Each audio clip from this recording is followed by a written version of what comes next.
Good evening. This is me with two different groups of migrant workers in Singapore. We've just celebrated the completion of a 9-month club where we learn to save, set our goals and achieve them for the future. Together, we've built a farm in the Philippines, started saving for our children's education, and saved more than $1,000 over 9 months. This is the inspiration for INSEAD. This side of Singapore is something all of you are familiar with. In fact, we are in it we're here right now. Soaring skyscrapers, cocktails on top of Marina Bay Sands, the symbol of wealth, power, and connected. The Singapore that we are all familiar with. What about this side of Singapore? The rental neighborhood of Jalan Kukoh, where electricity, children grow up with electricity, learning that it's on a pay-as-you-go basis. And families of 6 struggle to make ends meet in one-room rental flats. In a country with one of the highest GDP capital in the world, you may be surprised to know that there are more than 500,000 low-wage workers earning less than $2,000 a month, and 200,000 low-income households in Singapore. Can we help some of them break out of the poverty trap? And how do we do that? One of them is Madam Satya, whom you will see, and she's a single mother of 3, and she has at one time worked 4 jobs to make ends meet. She's not someone waiting for other people to help her. She's a kickstarter. She wants to help herself. She upgrades her skills by taking up courses and practices active financial planning so that she could let her family have more with the little they have. Can we leverage her to help other people who are still struggling to help themselves and give her a leg up so that she can move further forward with her family? This is a boy I know, Sam. He was an ex-offender at 20, a young father of 2 when I met him as a probation officer many years ago. He was struggling to keep his family, to feed his family, and that's why he stole. Today, he's a successful entrepreneur selling ink cartridge refills and lives in a 3-room flat, with a happy family. Can we have more success stories like his? And how do we replicate them? One of the inspiration for this social venture is something that we're all familiar with. I'll talk about that later. But the first key barrier is really that of a lack of self-belief. Many of them think that they will be a waitress, a cleaner, a cashier all their lives. And without self-confidence, they are not able to take the first step towards self-improvement.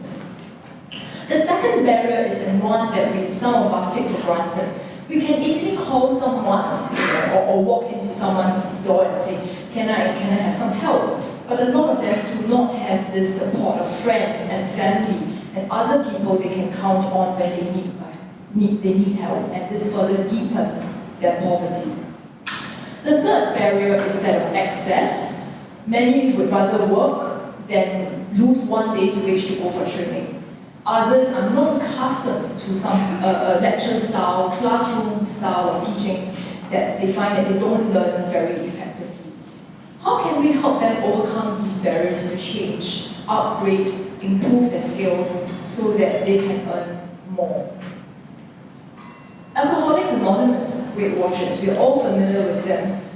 Peer support groups to help people change habits and move forward for the better. It's also extended to professional development clubs for women in developed countries. We also see in developing countries, such as Rosca in Africa, where women learn to save, through the power of peer pressure and peer support.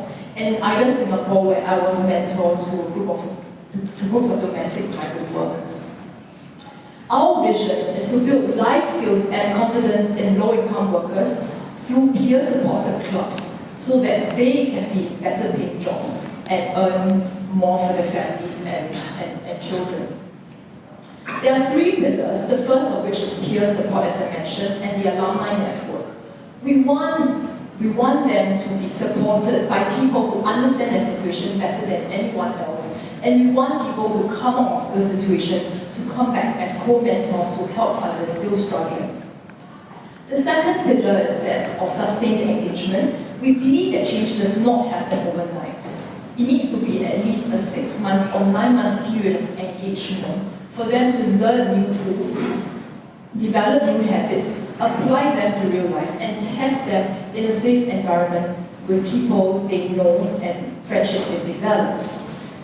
The third pillar is one that, again, some of us take for granted, that are celebrating small successes. Many of them are accustomed to failure, so we want them to celebrate something like saving $10 a month, group achievements like $2,000 club savings over a few months. And my experience has told me that with the little they earn, they can do it with the power of peer support.